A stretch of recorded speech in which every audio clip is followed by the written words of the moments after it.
Getting the smile and confidence you've been dreaming about, all from the comfort of your home, isn't a total mystery with Byte clear aligners. Just don't be surprised if all your friends start asking, "What's your secret?" Begin by ordering your at-home impression kit today for only $14.95. Byte clear aligners are doctor-directed and delivered to your door. Treatment costs thousands less than braces, plus they offer flexible financing, accept eligible insurance, and you can pay with your HSA FSA. Get 80% off your impression kit when you use code WONDERY at Byte.com. That's BYTE.com. Start your confidence journey today with Byte. Acast powers the world's best podcasts. Here's a show that we recommend.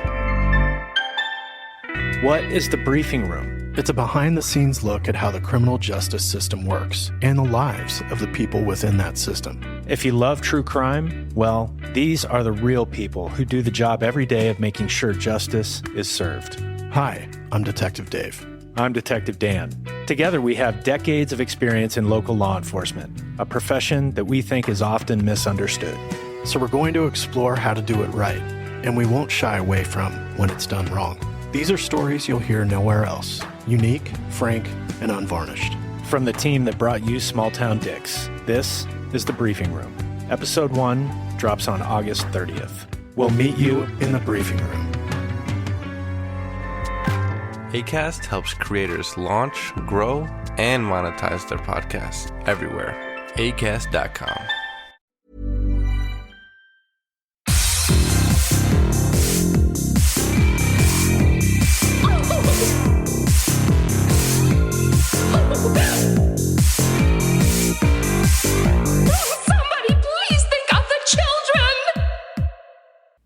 And welcome back to Little Cuts, our weekly mini-sode where we dig into the things that we've been just verifying, watching recently.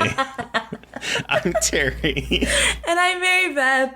And this week, we're chatting an adorable fable, superheroes, a surprisingly good video game adaptation, and Heavy Breathing the movie. Heavy Breathing the movie. Yeah, that is exactly it. Oh my god. Oh boy. That liquid death be bubbling up in my throat. I just have regular water today, unfortunately. Boring. I know. I got my case of it. Man, truly incredible being able to pull cold Liquid Death out of my fridge. Liquid Death, sponsor me. I will put a mini fridge under my desk. Seriously. Solely Liquid Death.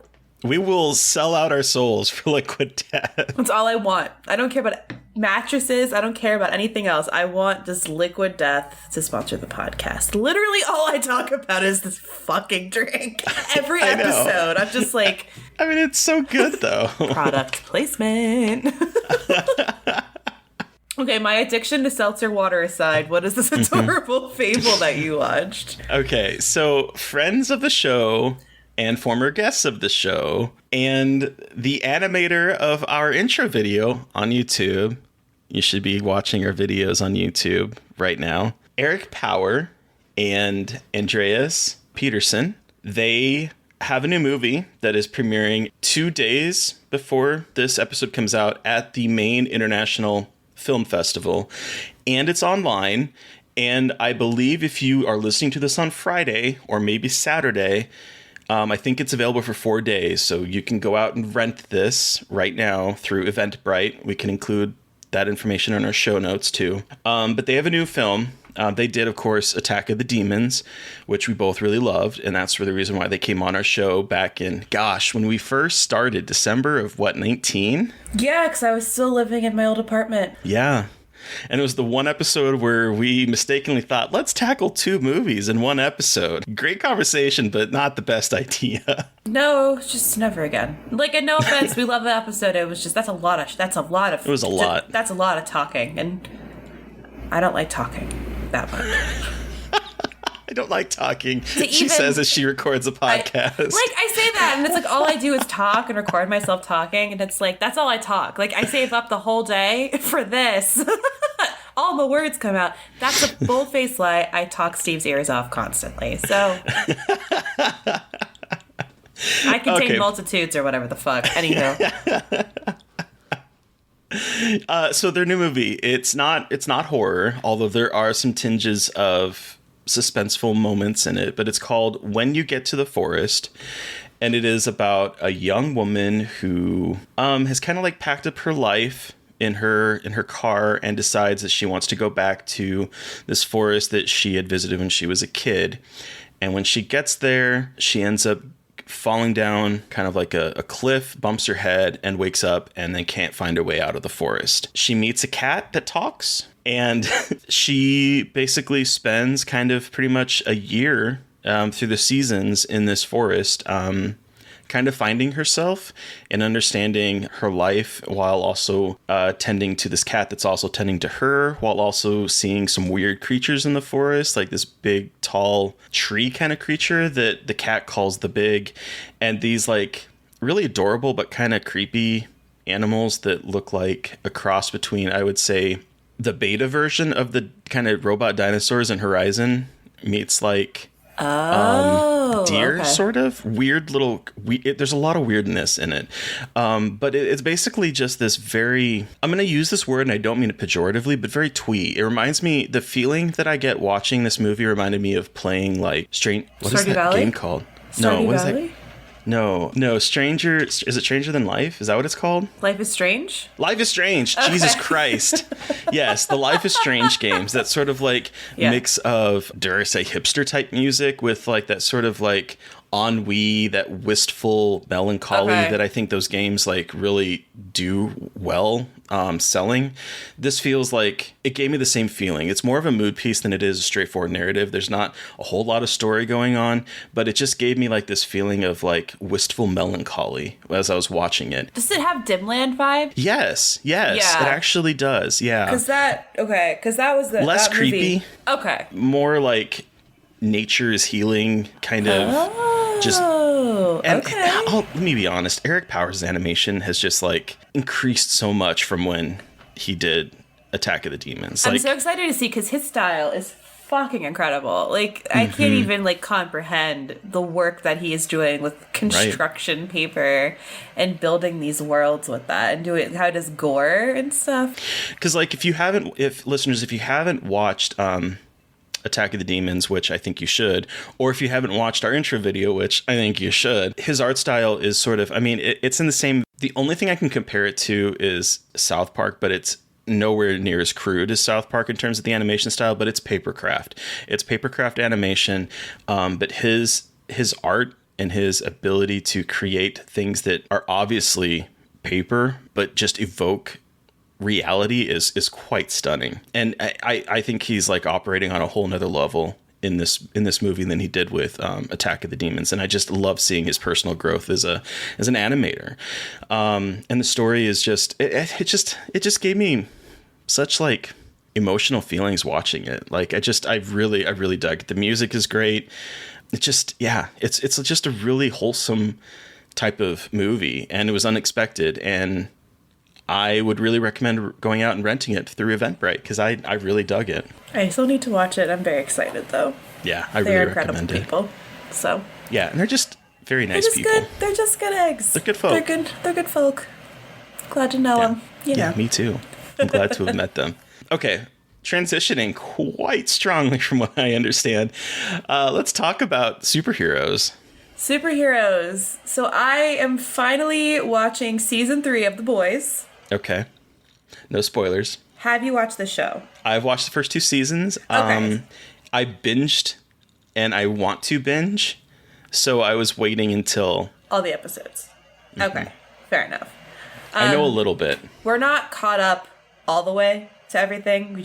I literally like 10 minutes before we recorded, we watched an episode. Fucking love the show. Like, I won't give too much away.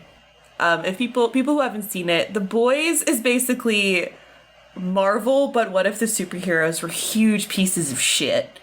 And it's a much bigger commentary on like the industry behind the superheroes, how they are commercialized. Like it's very much what superheroes would be like if they were if this was the way society was. It's not idealized like, oh, cool, they're saving the world. It's more just like they're kind of saving the world, but they're actually humongous capitalist cogs. But they're selling all these toys. Yep. So it's dark. And then we have the boys, who are a group of people organized around Billy Butcher, played by Carl Urban, who I'm obsessed with.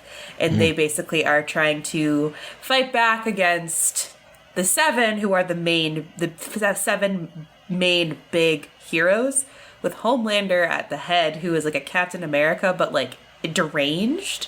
Yeah. And so this season is just like continuing that stuff. And boy, oh boy, this show is so fucking weird. Like, the first episode, something so goddamn outrageous happens. Are we talking about the exploding penis? Yes, I am, in fact, talking about the exploding penis.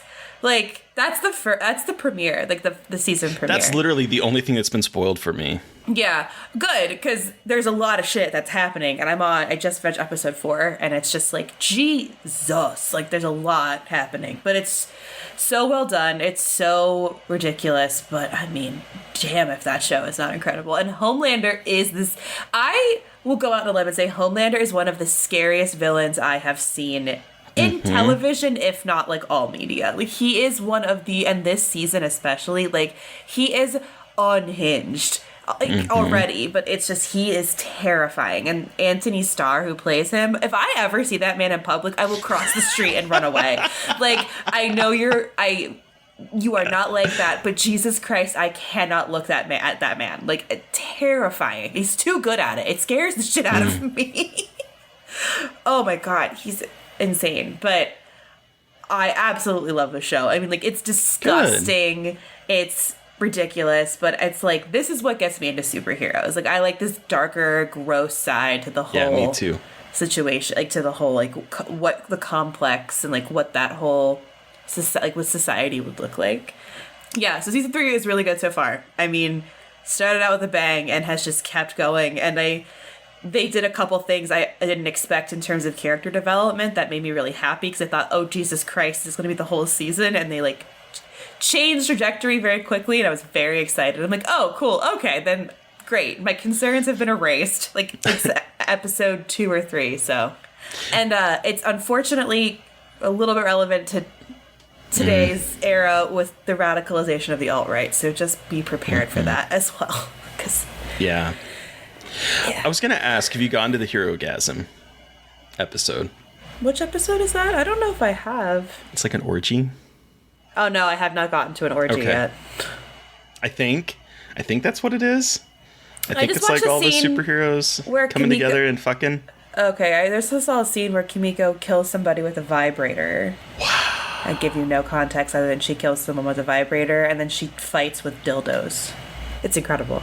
It's incredible. Giving me a little bit Everything Everywhere All at Once vibes with that. A little bit, yeah. Okay, I can't wait to watch it. I need to wait for festival season to maybe slow down a bit. It's like what I watch with Steve when we eat dinner and stuff, to give me something fun to watch, because I'm not writing about the boys, because I'm trying to give myself things I actively don't write about. It's so important. It is. Like, I need it so badly, because we write about so much of the stuff we watch. It's like, I need to have that, so I have something I can actually just enjoy and not, like, think critically about in any important way. So that happened with me Saturday, because I rewatched, speaking of which, Everything Everywhere All at Once. I rewatched it Saturday night because my roommate Cass hadn't seen it yet. So I watched it and she was out of town. And I was like, I really want to rewatch it. And I was like, do you want to watch it? She's like, sure. And I had my laptop in my lap, and I'm like, what am I doing? I am not writing about this. But it's just, it's typical. Like, I'll be watching a movie and I'll have my laptop in my lap to take notes constantly. So it's important to have that stuff that you can just enjoy. Exactly. And, like, not trying to form some kind of thesis statement. And it also helps, I think, I will say that I have the job I have, which I'm very thankful for. I don't have to be pitching, because I haven't done a lot of freelance, and, like, that is a massive privilege on my part. So I am definitely grateful for that for right now, because Jesus. Yeah. That grind is real. But anyway, Yeah. off of my... Moving to something I think we both watched for work. What is this video game adaptation? Okay, y'all, I was not prepared for how much I enjoyed Resident Evil, the new show on Netflix. I went into it. Neither. I went into it with very low expectations because I'll be honest, I have seen all the Resident Evil movies. I enjoy a lot of them, but I don't consider them to be Resident Evil. Exactly, though. They're their own brand of something. I love them. I love these movies, but they like are very much like a different universe. Like it's got like a whisper of Resident Evil the games. But Yeah. And even the movie, because did you ever see Welcome to Raccoon City from last year? no. Again, it was enjoyable, but it wasn't great. It just That was cool. was Wasn't trying it to like do too much. overcorrecting? Like trying to be like all of the game lore, and everyone's like, "What in the fuck are you talking about?" Well, and it took first game, second game, smushed them Smush them together. Yeah, Just yeah. way too much to happen in a 90-minute movie. Yeah. So I went into this with very, very low expectations because I'll be perfectly honest, the two timelines, the new Raccoon City, I'm like, oh, what are we doing here? But the story is that Albert Wesker from the video games, played by Lance Reddick. Lance Reddick. Mwah. Has uprooted him and his two twin girls. Are they technically twins? They are twins. Yeah. Okay, because they're from different mothers, I know. But Yeah, but they're twins, ostensibly. moved to New Raccoon City, which is like if you take Edward Scissorhands, Conformityville, stripped it of any sort of color, and put surveillance cameras in it, you would have something resembling New Raccoon City that's owned by Umbrella. He works for Umbrella. Surprise, surprise. So it follows them in 2022 as the twins are kids, and then 14 years later, where Jade, one of the twins, is a scientist and trying to figure out how to coexist with the zombies that they call Zero that happened at an outbreak that happened in New Raccoon City when they were kids. And so the storyline flips back and forth between the two of them. I have thoughts on that story, on that kind of structure, but I'm curious what you thought about this, Mary Beth, because I know you saw it a while ago before. Yeah, I saw it a while ago, and I'm excited. It's one of those things where I'm watching it, and I'm like, I think this is really good, but I'm very curious what everyone else is going to say. And we're recording this on a Tuesday. The embargo just broke, and people are already tweeting really positive reactions, and I'm so happy. I'm like, okay, cool. Like, because, sometimes you're like, am I a correct judge of this? So surprised at how much I enjoyed this. Because, I mean, like, Resident Evil movies have a special place in my heart. I didn't see Raccoon City, but I was like, they could really just drop the ball. But I think they struck this really incredible balance between things for diehard Resident Evil fans and people who aren't familiar without compromising anything. It's like really, and I think that's why Resident Evil lends itself so well to a show format, because you have a little bit more time to kind of iron out that context and strike a better balance. I think with movies, if you have such a truncated timeline, it's like harder to kind of figure out what you want to do. So I agree. The split timeline, I really did prefer the New Raccoon City when the girls were younger. I think that had much more... The pacing was better for that. It was much more interesting to me. And I liked seeing the pre-T-virus breakout. I thought like that... And like it's more of like a conspiracy story about unraveling what's going on. And it's really, really, really fascinating. And it goes some really, really weird places. And again, like... The future stuff isn't terrible, but it feels a little bit sillier, I think. I think it's a little bit more tropey because it's hitting like all of the kind of post-apocalyptic kind of notes that you see, like people that are hiding bitten people that they know are going to turn, the kind of evil cult that seems like it's pulled from The Walking Dead. The fortresses that are built in the way, I don't know, it's hitting like everything that we've seen before in terms of post-apocalypticism, if that's even a word. There's a part in one of the earlier episodes that involves like a cult that I wish they had done more with, because that was the vibe I really liked, and it kind of gave me Resident Evil 4 vibes. Have you played Resident Evil 4? Is it 4 or 3? Oh, yeah, it's 4. The South American weird shit. Yeah, love that game. Yeah. And that vibe. And I was like, oh, we're leaning into Resident Evil 4 vibes here. And then it went away, which made me a little bit sad. But because like I liked that stuff that was like a little bit more off the beaten path and a little bit more Resident Evil-y. No, I was like, it wasn't bad. It just like not as even. It's hard not to compare the two because you have them. It's hard not to pick a favorite, I feel like. Right. The only thing that I would say in the like positive corner for the future events is that if you didn't have it, I think a lot of people would be saying this isn't Resident Evil, because without spoiling too much, it's the kind of pre-outbreak type stuff, so there's not a whole lot of monsters in the past stuff, whereas like the future stuff allows them to like throw lickers at the screen and throw giant spiders and throw like a bunch of zombies and stuff that the kind of past storyline isn't able to touch on, because it's sort of the events leading up to. So in that regard, I do appreciate it, because otherwise I think if people just had that past stuff, they'd be like, where's my lickers? Where's my T virus? Where's my, tyrant? Where's my this? Where's my that? Because they don't obviously get to see that. Yeah, no, and I agree with that. And I think they use the timeline, the two timelines really well to build tension and kind of leave you like, this show is going to be so easily bingeable because they really do a good job of like, oh God, I need to fucking know what happens next. Like they really do build that tension really well with both storylines and like kind of establishing like these interesting kind of questions of who is who and who is where and what is happening. And I think they do work well together. I don't think necessarily they would have worked separately, and they do work well together. I just think one of them is better paced than the other one. Right. Same. But regardless, fucking rules. So shocked. Sorry we doubted you, but I mean, like, can you blame us? I feel like and I tweeted like, it's good. People were like, are you serious? Like, I know, I understand, but they somehow pulled it off, and I respect that immensely, because Jesus. Yeah. What I said in my review was that it somehow honors the original games while crafting its own future. Like, this honors the games in a way that none of the movies ever have.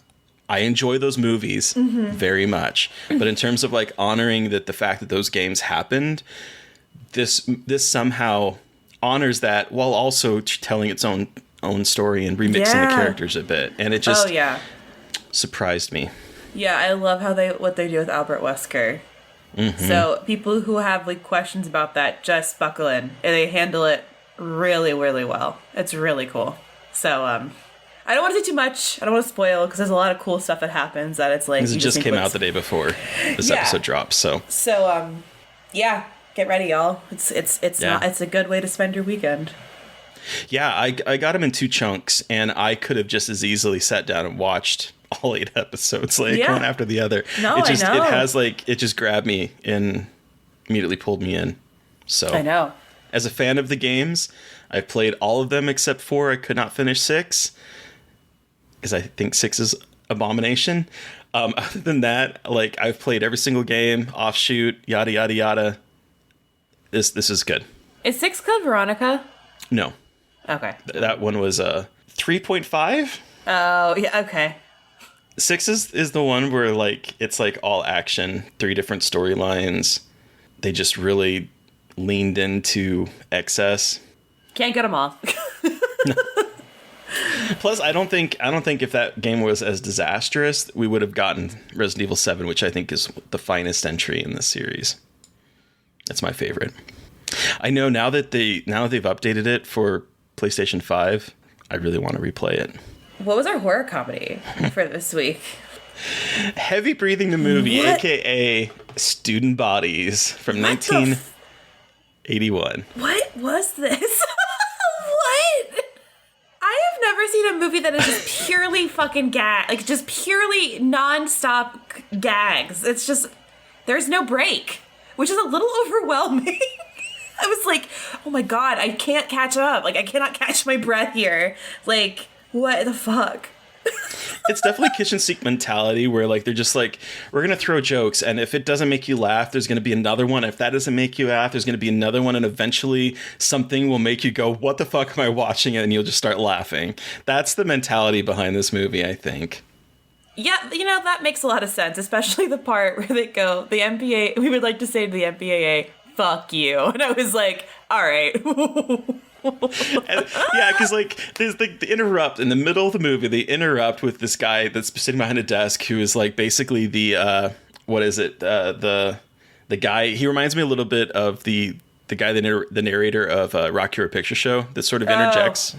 He just sort of like, you know, in order to get an R rating, you have to have this, or this, and this movie does not have any of those. So the producers would like me to take a moment to say, fuck you, and then immediately cuts to the MPA giving him an R rating, and I'm just like, okay, that's good. I think the opening is really good. There's a cold open that isn't the tradition of like, in the tradition of like most sort of slashers, where it's like it's definitely pulling from Halloween, a little bit of Black Christmas, and even When a Stranger Calls, where you get the killer POV and he's just like I'm the breather. and there's the woman inside. Watch it on video, guys, because you did miss the face. If you're not watching the video, you missed the faces we just made, and you don't want to miss it. Subscribe to our YouTube channel. I'm filleting the microphone almost at this point.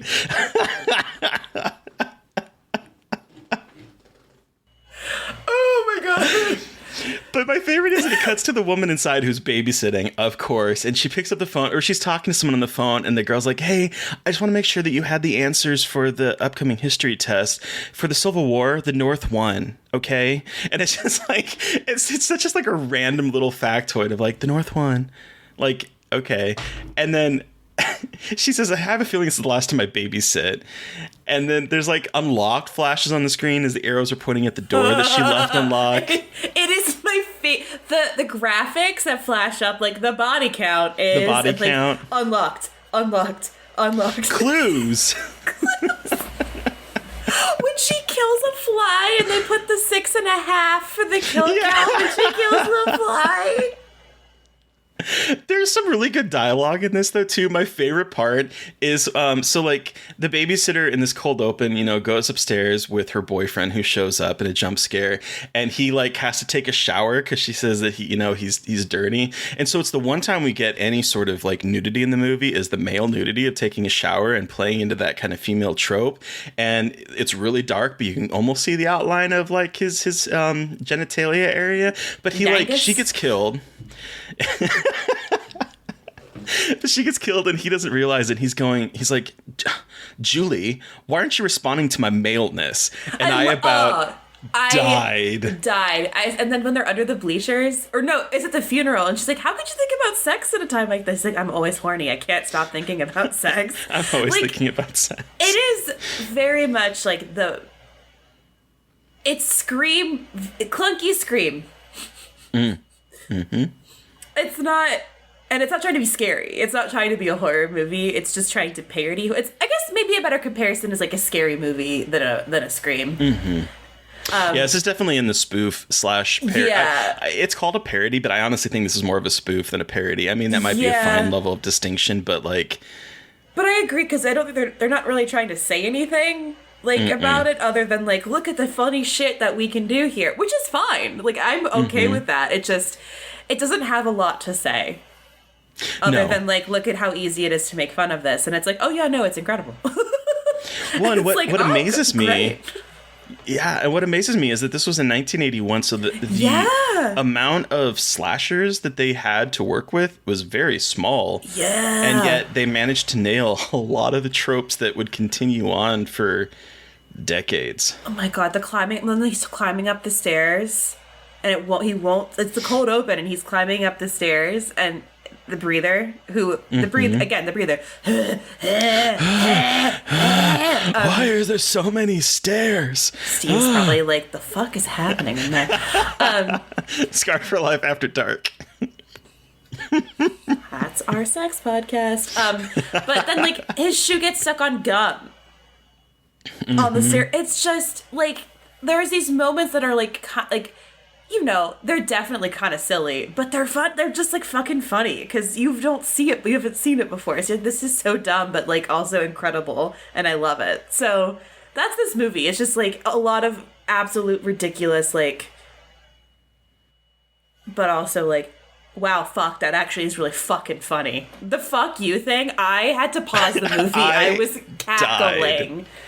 I was so surprised at this moment because there's a lot of smart moments in this movie, but then there's a lot of really not so great moments. The second act is really terrible. I think the first act is really good. I think that cold open is just pitch perfect. Yeah. And I think when it gets to like the reveals and then it's just sort of like twist upon twist upon twist, fever dream, and then she wakes up and it's almost like a Wizard of Oz moment where she's like, you were there, but you were all playing different people. And then they decide that, you know, her problem is that she had sexual repression, which causes swine flu. It's like the doctor's like, what they're saying happened to her. Duh. Good pick. Very ridiculous dumb. pick. Very dumb. But I like it. I had a good time. When he said student too. bodies at one point, I was like, he said the title of the movie. So, yeah. It was a good pick. Wow, Yeah. horror comedy is fucking weird. I know. So I feel like we've seen them weird. all over the place. I know. Like, just like the tone is so all over.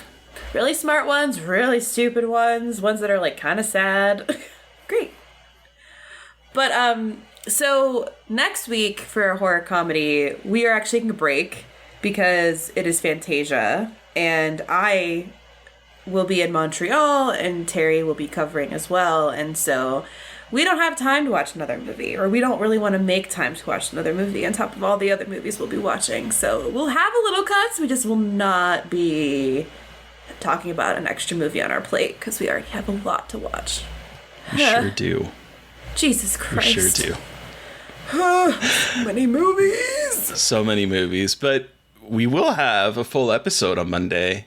We will. And who are we talking to, Mary Beth? So on Monday, we are talking to one of my new favorite people in the world. His name is Thomas Burke, and he is a found footage encyclopedia, but he's also the director of the Barbados Project, which is a found footage movie out of Barbados. He co-directed it.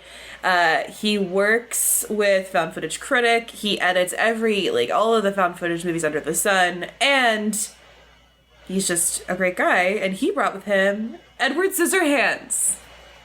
Snip, snip. Snip, snip.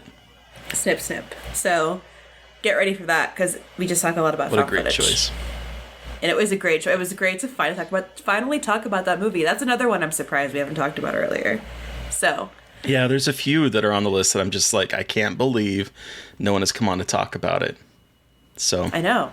I'm glad to check this mark off. I know. Check this mark off? Check it. Yeah, I went with it. I was like, yeah, that's right. Yeah, fuck. Sometimes the things, like as I go back and edit an episode, sometimes the things that come out of my mouth, I'm like, what? I know. For me, I'm just like, are you high, Terry? like, what are you yelling about? Like, why? You just, and then we just like don't even correct each other because we're just like, yeah, No. okay, that makes sense. Roll with it. Yeah, exactly. Oh gosh. Well, listeners, you've heard from us, but we want to hear from you. We do. How'd you like the Resident Evil show? Let us know. Send us an email at scarredforlifepodcast@gmail.com. Or you can, did I say the name of our email wrong? I think you said it right. No, I think you said it right. doing this Roll show for with almost it. 3 years, and I'm just like, what's her email address? Like, I don't know why. Send us an email, scarredforlifepodcast@gmail.com. You can also reach out to us on Twitter. I am at MB McAndrews. And I met Gailey Dreadful. I got our email and our podcast handle mixed up in my head. That's why I fucking froze there. But make sure to follow the podcast at Scarred Podcast. And please don't forget to review, rate, and subscribe. And make sure you're watching us on YouTube. Because it's cool. I'm editing videos for you guys. Watch them, please. And let us know if you would be interested in a Patreon. We're tossing it around a bunch. So let us know. Actually, for real, thinking about it. Yeah. So Finally. So seriously, let us know what you guys think, if that's something you guys would be interested in, because we would love to do it if it's worth our while. But so thank you to Eric Power for our artwork. Thank you to... What in the fuck is happening to me today? Oh my god. I've gone through too much traumatic shit in the past 2 weeks. My brain has just it's I true. don't know. Okay. Thank you to Eric Power for our artwork. Thank you to Sean Keller for our music. Thank you everyone for listening. Please stay safe out there. But most importantly, stay creepy. until next time. Nailed it. Won't somebody please think of the children?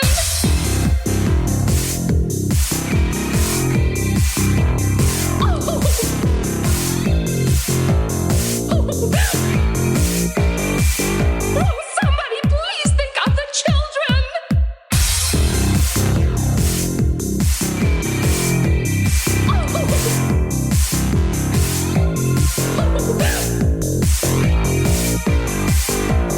Somebody please think of the children!